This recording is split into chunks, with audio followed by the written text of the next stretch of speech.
Dans le théâtre silencieux de notre âme collective, il y a un personnage qui reçoit toujours une ovation debout, le guérisseur, le sauveur, le bon ami qui laisse tout tomber à la dernière minute. Dès nos premiers jours, on nous apprend à admirer et à incarner ce rôle. Nos mythes, nos histoires, nos codes moraux célèbrent tous celui qui donne sans cesse, qui répare ce qui est brisé chez les autres, qui offre sa force comme un prêt permanent à ceux qui semblent n'en avoir aucune. Cela ressemble à l'expression la plus élevée de notre humanité, un appel sacré qui nous élève au-dessus de nos instincts les plus vils.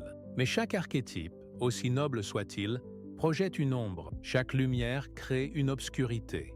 Et si je vous disais que cette figure brillante de l'aide désintéressée a un moi caché et sombre, et si notre besoin compulsif de réparer, de gérer et de secourir n'était pas du tout une impulsion divine, mais l'écho de nos propres blessures non examinées, un besoin désespéré et profondément enraciné de contrôler notre monde intérieur chaotique en organisant méticuleusement la vie des autres. Et si nous trouvions notre propre valeur non pas dans notre force, mais dans leur faiblesse continue, considérez votre propre vie intérieure, votre propre psyché, comme un ancien vase alchimique, le va hermeticum des anciens maîtres. Au sein de ce récipient sacré et scellé, le grand œuvre de votre vie est censé se dérouler. Le processus lent, difficile et souvent douloureux de devenir vraiment vous-même. C'est le travail de transformer le plomb de vos expériences brutes, de vos traumatismes et de vos instincts de base en l'or incorruptible de la sagesse et de la plénitude. Chaque interaction significative, chaque relation profonde, ajoute un nouvel ingrédient à ce vase, modifiant la réaction chimique à l'intérieur.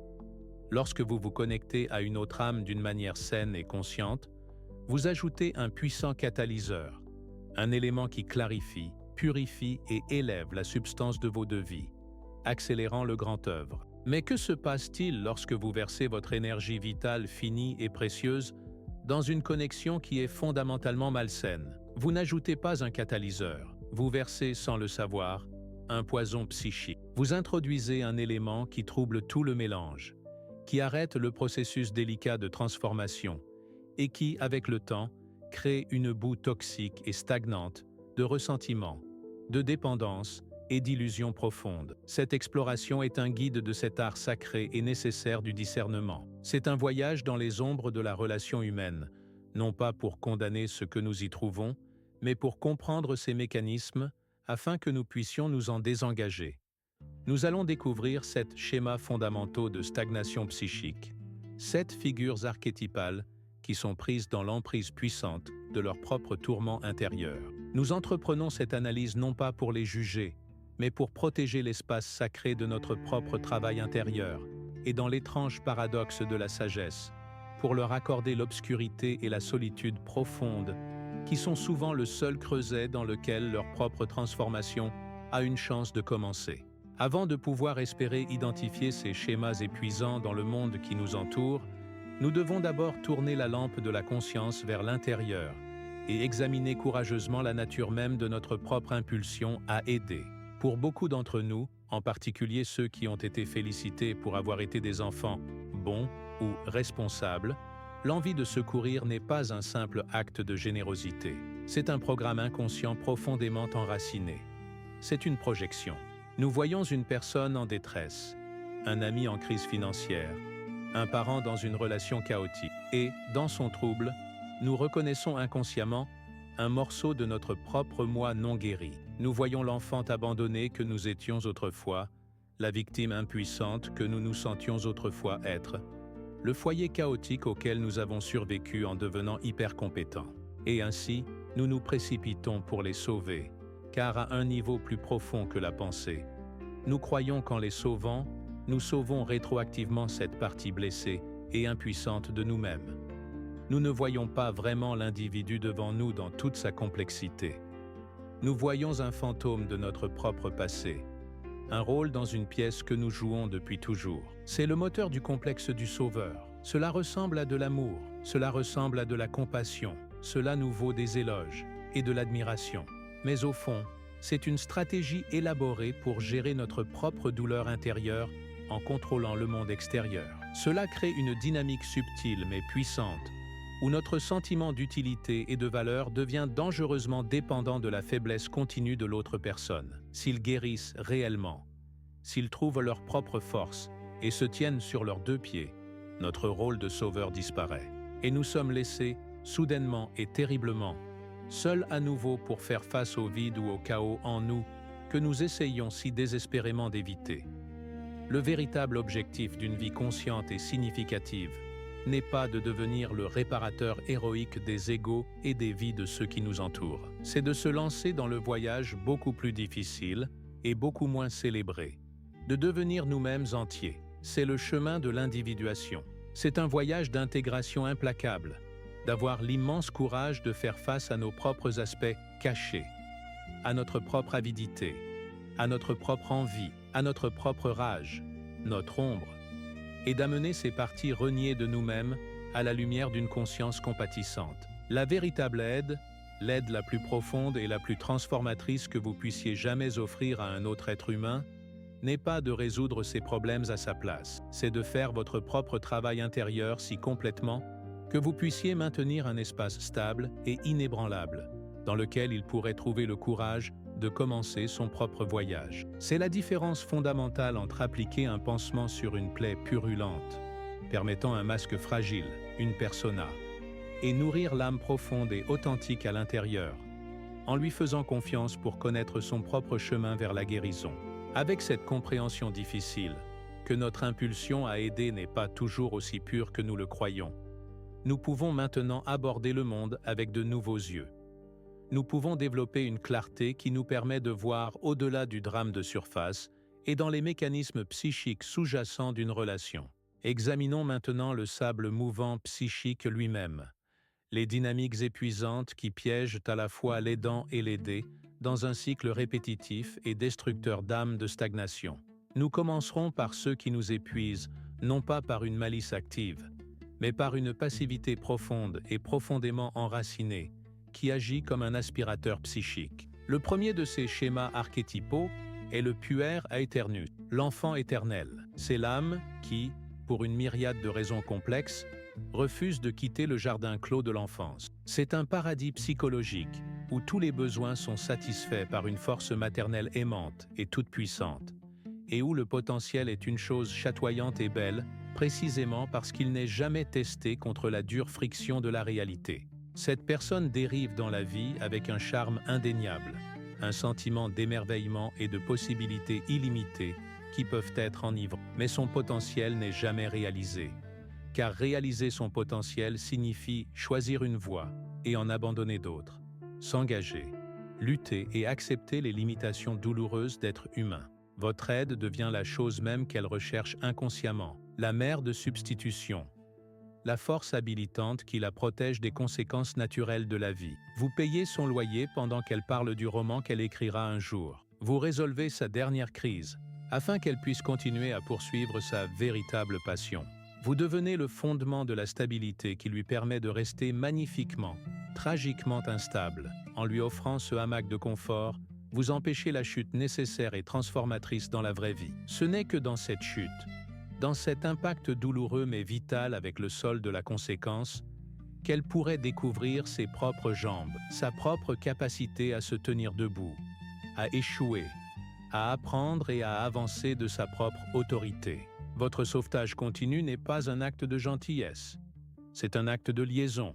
Vous êtes complice de la maintenir enfant, empêchant la naissance de l'adulte responsable et capable en elle, et ce faisant, vous siphonnez votre propre force vitale, vos propres ressources et votre propre temps, pour maintenir une illusion qui ne sert aucun de vous. Si l'enfant éternel est piégé dans un rêve nostalgique de la mère parfaite, notre prochain schéma est à jamais hanté par le fantôme glaçant de celle qui est absente ou inadéquate. C'est l'archétype de l'orphelin dévoreur.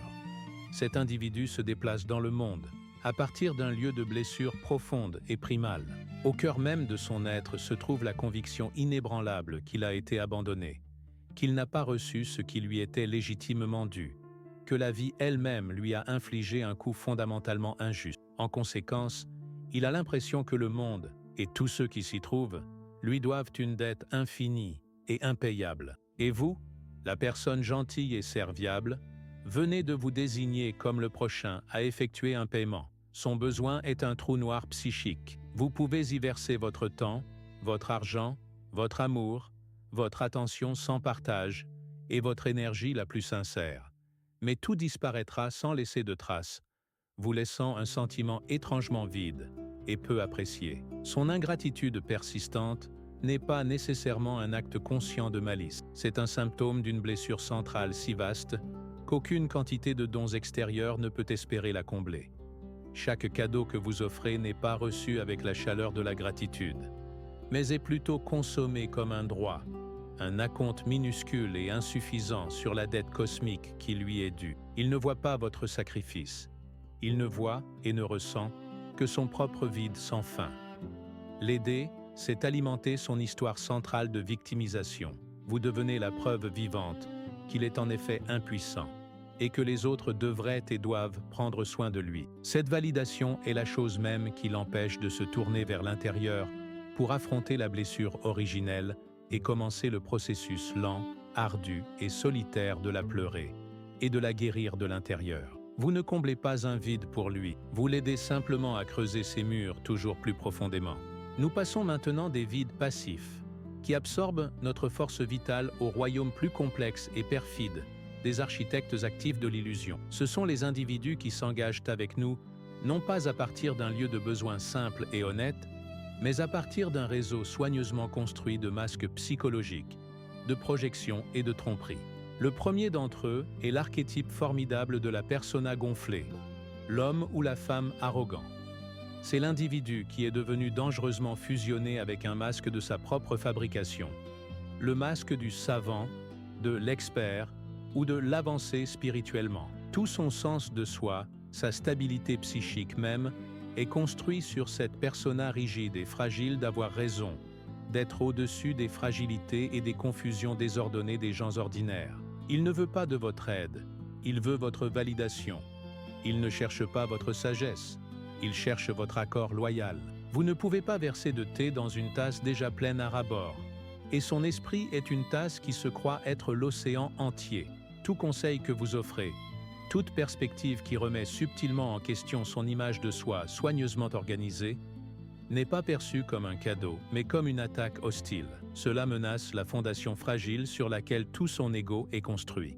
Accepter une aide véritable reviendrait à admettre une fissure dans sa façade de perfection. Une minuscule fissure à travers laquelle sa peur profonde et terrifiée de l'inadéquation pourrait être vue par le monde. Vous ne pouvez pas aider une personne comme celle-ci, non pas parce qu'elle est intrinsèquement hors de portée de l'aide, mais parce qu'elle est psychologiquement incapable de la vulnérabilité requise pour la recevoir. La vie elle-même doit devenir son professeur. Elle doit d'abord faire l'expérience des conséquences indéniables de sa propre fierté. Sa tour d'ivoire d'autosatisfaction doit tomber. Et ce n'est que lorsqu'elle sera assise, humiliée dans les décombres, regardant le ciel avec une confusion véritable et impuissante, qu'il y aura suffisamment d'espace vide en elle pour qu'une nouvelle et authentique sorte de sagesse puisse enfin entrer. Alors que la persona gonflée porte souvent un seul masque rigide et prévisible, notre prochaine figure est un caméléon magistral de l'âme. C'est l'aspect sombre de l'archétype du trickster, le maître manipulateur. Ce schéma est sans doute le plus dangereux de notre liste, car il est de loin le plus difficile à reconnaître. Le manipulateur ne vous approche pas avec des demandes manifestes, il vous approche avec des histoires magnifiquement conçues. Il ne vous prend pas directement. Il arrange habilement les circonstances de sorte que vous ressentiez un désir irrésistible de donner. Ce sont des psychologues amateurs intuitifs, avec une compréhension aiguë et prédatrice de la nature humaine. Ils savent que les bonnes personnes ressentent un pincement de culpabilité lorsqu'elles disent « non ». Ils savent que les personnes gentilles veulent croire au meilleur des autres. Et ils utilisent cette connaissance non pas comme un pont pour la connexion, mais comme une arme d'extraction. Ce sont des métamorphes psychiques. Pour une personne, ils sont la victime tragique qui a juste besoin d'un seul sauvetage pour se remettre sur pied. Pour une autre, ils sont le génie créatif incompris qui a juste besoin d'un mécène pour croire en eux. Ils reflètent habilement vos propres besoins inconscients et vos nobles projections. Ils deviennent exactement ce dont vous avez besoin qu'ils soient. Si vous avez un besoin non examiné de vous sentir comme un sauveur puissant, Ils deviendront la demoiselle en détresse la plus parfaite et la plus reconnaissante. Si vous êtes fier de votre sagesse unique, ils deviendront votre disciple le plus enthousiaste et le plus flatteur. Vous croyez être engagé dans une relation d'aide et de soutien profond, mais ce n'est pas le cas. Vous êtes un personnage involontaire et le principal financier d'un drame psychologique complexe qu'ils dirigent pour leurs propres bénéfices cachés. Vous fournissez les ressources, la scène et la validation émotionnelle pour leur jeu. Et au moment où vous vous arrêtez, au moment où vous voyez à travers l'acte et retirez doucement votre énergie, le masque ne se contentera pas de glisser, il tombera. Ils se retourneront contre vous avec une vitesse choquante et venimeuse, vous refondant en tant que méchants dans leur prochaine histoire alors qu'ils passent, sans transition, à trouver un nouveau public et un nouveau bienfaiteur. Nous descendons maintenant dans le territoire le plus dangereux et le plus désolé de tous. C'est un royaume où notre aide bien intentionnée n'est pas seulement inutile ou mal avisée, mais devient activement destructrice, alimentant des schémas qui créent le chaos et des dommages réels. Ici, nous rencontrons le prisonnier du complexe de répétition, l'archétype de l'incurablement fou. Le fou, dans ce sens psychologique profond, n'est pas quelqu'un qui manque d'intelligence. Il est souvent assez brillant, voire charismatique. Un fou est quelqu'un qui est piégé dans une boucle inconsciente puissante, un schéma autodestructeur qu'il est voué à répéter avec une constance qui serait impressionnante si elle n'était pas si tragique.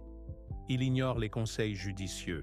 Il rejette la sagesse durement acquise. Il commet la même erreur désastreuse dans ses relations, dans ses finances ou dans sa santé. Puis, comme sur des roulettes, il apparaît devant vous dans un état de crise véritable, rayonnant de détresse et d'impuissance. Votre cœur se tourne naturellement vers lui. Vous voulez les sauver de leur douleur. Mais en intervenant et en nettoyant le désordre qu'ils ont eux-mêmes créé, vous faites quelque chose de bien plus catastrophique que vous ne le réalisez. Vous vous assurez que le schéma se perpétue. Vous devenez un élément crucial et porteur de leur complexe. Votre sauvetage fiable les empêche d'atteindre le fond psychologique absolument nécessaire pour les choquer et les amener à une véritable prise de conscience. Vous êtes le filet de sécurité qui leur permet de continuer à faire la même erreur de funambule, sans rien apprendre de la chute parce que vous ne les laissez jamais la vivre pleinement. En fait, vous réinitialisez toute la boucle dysfonctionnelle pour eux. Vous effacez l'ardoise pour qu'ils puissent sortir et répéter exactement le même comportement, sachant, à un niveau profond et inconscient, que vous serez là pour les rattraper. Vous ne pouvez pas les sauver. Seules les conséquences brutes, non atténuées et douloureuses de leurs propres actions ont une chance de briser le sort. Si le fou est un prisonnier inconscient de son propre schéma destructeur, notre prochaine figure a, d'une manière terrifiante, fait la paix avec son geôlier et est devenu un agent de la prison elle-même. C'est l'archétype de l'ombre incarnée, le méchant habituel. Dans notre langage thérapeutique moderne, nous évitons souvent un mot aussi dur et accusateur. Nous préférons dire que quelqu'un est profondément troublé ou profondément incompris. Et bien que ce soit souvent vrai, nous devons aussi avoir le courage de reconnaître qu'il existe des cas où un individu a cessé de lutter contre ses propres impulsions sombres. Au lieu de cela, il a fait une paix froide avec elle, ou pire, s'est complètement identifié à elle. Il ment, il triche, il manipule, et il inflige du mal aux autres sans aucun signe visible de remords, parce que, dans sa réalité psychique, ses actions sont justifiées, nécessaires, voire agréables. Il n'est pas en conflit avec son ombre, il est devenu son agent volontaire dans le monde. Lorsque vous offrez vos précieuses ressources à une personne qui opère à ce niveau de conscience, votre argent, votre maison, votre confiance, votre réputation, vous ne lui donnez pas une chance de guérir, vous lui donnez des munitions. Vous nourrissez son ombre, vous lui donnez les outils mêmes, la crédibilité même, qu'il utilisera pour poursuivre son chemin de destruction. Et souvent, vous ou ceux qui vous sont chers deviendrez sa prochaine cible. Vous croyez lui tendre un extincteur pour éteindre les incendies dans sa vie, mais pour lui, c'est un bidon d'essence. Vous ne l'aidez pas, vous devenez un complice. Vous vous associez à une force de désintégration qui, par sa nature même, finira par se retourner contre vous et cherchera à consumer votre vie comme elle a consumé la sienne. Enfin, nous arrivons à la figure la plus déchirante et frustrante de toutes. Ce n'est pas celui qui est perdu et erre dans l'obscurité, mais celui qui regarde directement la lumière claire d'une meilleure voie et choisit avec une volonté défiante de lui tourner le dos. C'est le serviteur du complexe du père négatif, le rebelle impénitent. C'est la personne qui sait ce qu'il faut faire, mais qui refuse consciemment de le faire. On lui a enseigné, on l'a averti, on lui a montré, souvent à plusieurs reprises, les conséquences douloureuses de ses choix. Mais son identité n'est pas construite sur une base positive de qui il est. Elle est construite sur la base négative de ce contre quoi il est. À un niveau profond et inconscient, il est dans un état de rébellion adolescente permanente contre une autorité tyrannique perçue, un parent critique de son passé, une société restrictive ou un Dieu punitif. C'est l'archétype interne du père négatif. En raison de cette dynamique interne, votre aide, quelle que soit la douceur ou l'amour avec lesquels elle est offerte, est inconsciemment perçue par lui comme une autre forme de contrôle, un autre ensemble de règles à défier, un autre système essayant de le dominer. Il hochera la tête et sourira et semblera être d'accord avec tout ce que vous dites. Mais au moment où vous lui tournerez le dos, il reviendra à son chemin destructeur, parce que son acte de défi est la seule chose qui le fait se sentir puissant et réel. Vous ne pouvez tout simplement pas vouloir sa guérison plus qu'il ne le veut. Vous ne pouvez pas vous battre pour sa liberté plus fort qu'il ne se bat pour rester dans sa prison familière et auto-imposée. Si vous essayez, vous épuiserez votre âme, vous déverserez toute votre lumière et votre énergie dans un puits sans fond de résistance, alors qu'il restera exactement le même, peut-être même en se nourrissant du drame de votre tentative ratée de le sauver. Il doit d'abord se lasser de sa propre rébellion et affronter le tyran en lui-même avant de pouvoir recevoir un cadeau d'aide du monde extérieur. Alors, quelle est la leçon finale et difficile dans tout ce drame humain complexe et sombre? Construisons-nous des murs impénétrables autour de nos cœurs et refusons-nous d'aider qui que ce soit, devenant cyniques et isolés? Non, ce serait choisir une autre forme de mort psychique, se flétrir sur la vigne de notre propre autoprotection. Le chemin de la sagesse ne va pas de la compassion à la froideur. C'est le chemin beaucoup plus difficile qui va de l'aide, inconsciente, compulsive et réactive à l'action consciente, perspicace et intentionnelle. C'est le chemin de l'alchimiste qui apprend, à travers de nombreuses épreuves douloureuses et explosions de laboratoire, quels ingrédients ajouter au vase sacré et lesquels doivent être rigoureusement exclus. Ce chemin supérieur nous oblige à apprendre une forme d'amour courageuse et parfois déchirante. Dans l'art ancien de l'alchimie, il existe une étape cruciale et transformatrice appelée séparatio. C'est le processus de séparation des éléments fusionnés pour les purifier, de division soigneuse et délibérée du grossier et du subtil. Retirer votre énergie de ces dynamiques épuisantes et stagnantes est un acte conscient de séparatio psychique. Ce n'est pas un acte de colère, de punition ou d'abandon. C'est un acte de clarté calme et ferme. C'est indéniablement douloureux, car cela implique souvent de pleurer la personne que vous auriez aimé qu'elle soit. Mais c'est absolument nécessaire.